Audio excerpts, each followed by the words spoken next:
In the very heart of the 12th century, the sands of the Holy Land simmered with tensions and incessant battles. At the center of this whirlwind stands the remarkable figure of Baldwin IV of Jerusalem, the young king who, even marked by leprosy, became a symbol of courage, strategy, and faith. Today, we will delve into one of the most dramatic and least discussed episodes of his journey, the Siege of Bethlehem, which took place in the year 1182. Imagine the sacred city surrounded by enemy forces, with the population in despair and hope fading with each passing hour. Who could save it?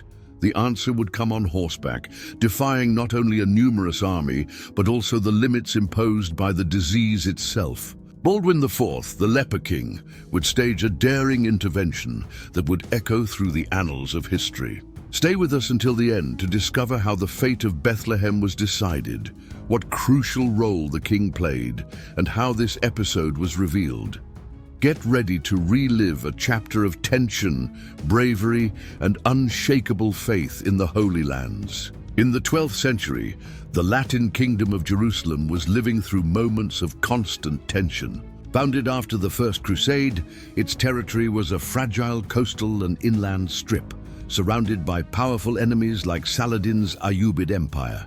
Internally, the kingdom faced political rivalries and the constant threat of desertions and betrayals. Amid this challenging scenario, Baldwin IV, crowned while still a teenager, had to deal not only with external and internal instability, but also with the leprosy that debilitated his body. The year 1182 would be yet another crucial test for the survival of Christendom in the Holy Land. It began tensely because Saladin, the Sultan of Egypt and Syria, after years of consolidating his power, decided once again to test the resistance of the Latin Kingdom of Jerusalem. While preparing for larger campaigns, his subordinates launched skirmishes and localized attacks to weaken Christian defenses. One of these targets would be the sacred city of Bethlehem, located a few kilometers from Jerusalem, a place of immense spiritual importance for Christendom. Bethlehem, despite its relevance, was poorly garrisoned.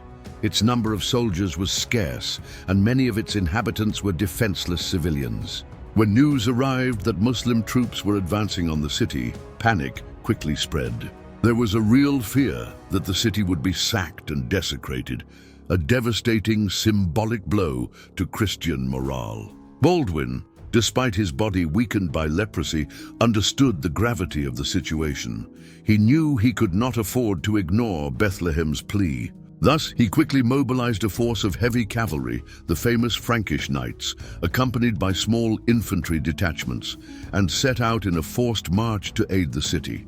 William of Tyre, a contemporary chronicler and Archbishop of Tyre, described the young king as determined and inspiring.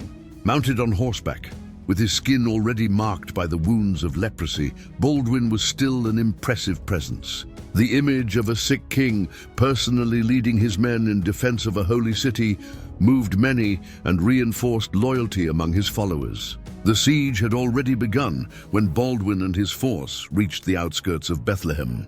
The Muslim troops, composed mainly of light cavalry and mounted archers, were attempting to weaken the defenses for a final assault. The unexpected arrival of the king completely changed the scenario. Baldwin ordered a swift and decisive charge against the besiegers, taking advantage of the element of surprise. The impact was devastating. The Frankish knights, protected by their armor and armed with lances and longswords, broke through the enemy lines. Baldwin's military skill in commanding heavy charges was crucial.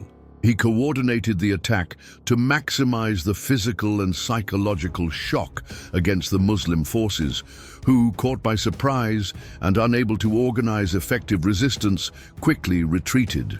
Inside Bethlehem, the relief was immense. The people of the city, who were preparing for the worst, received Baldwin and his knights as liberators sent by God. The king's swift action not only saved Bethlehem from possible destruction, but also demonstrated once again that the Kingdom of Jerusalem, despite its hardships, was still capable of defending itself with vigor. However, this tactical victory did not mean a strategic turning point in the conflict against Saladin. Baldwin knew the danger still loomed. The successful defense of Bethlehem served more as a reprieve and a symbol of hope than a definitive solution to the problems threatening the kingdom. After the besiegers were dispersed, Baldwin did not limit himself to ensuring Bethlehem's immediate safety. Demonstrating sharp strategic vision, he ordered the reinforcement of local defenses, personally overseeing the redistribution of garrisons to ensure that the city would not become vulnerable to further attacks. The king knew that, in the face of the constant threat posed by Saladin, maintaining key points like Bethlehem was vital to Christian resistance. News of the swift victory quickly spread through Jerusalem and nearby fortresses. The morale of the knights and the Christian population, which had been shaken by Muslim advances, experienced a recovery. The figure of Baldwin, as young, sick yet still undefeated in battle, became a symbol of hope for many. However, behind the political scenes of the kingdom, the situation was far more fragile. Leprosy advanced relentlessly over the king's body, limiting his physical capacity and turning each military expedition into a monumental effort. Many nobles, aware of the progression of the disease, began to plot alternatives for the future government. The pressure to name an heir or regent grew silently, for they knew that Baldwin's leadership, as inspiring as it was, could not be sustained indefinitely.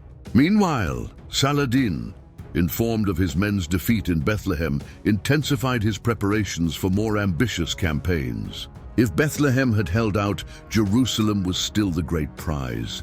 Saladin knew that time was on his side. Each passing year weakened the Crusaders' military capacity and brought closer the end of the ailing king.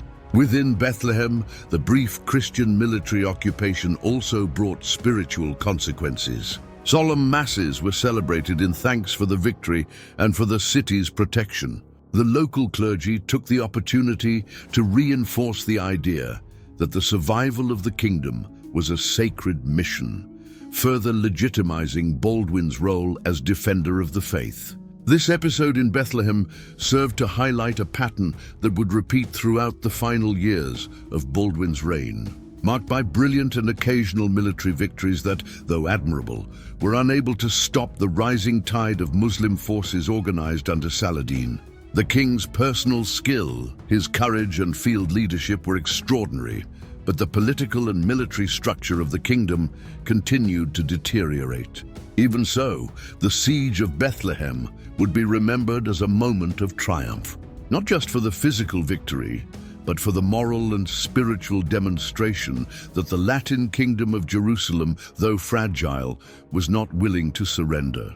Baldwin, despite the disease that robbed him of strength day by day, stood firm as a bastion of Christian resistance. Upon returning to Jerusalem, after securing Bethlehem's safety, Baldwin was received as a hero.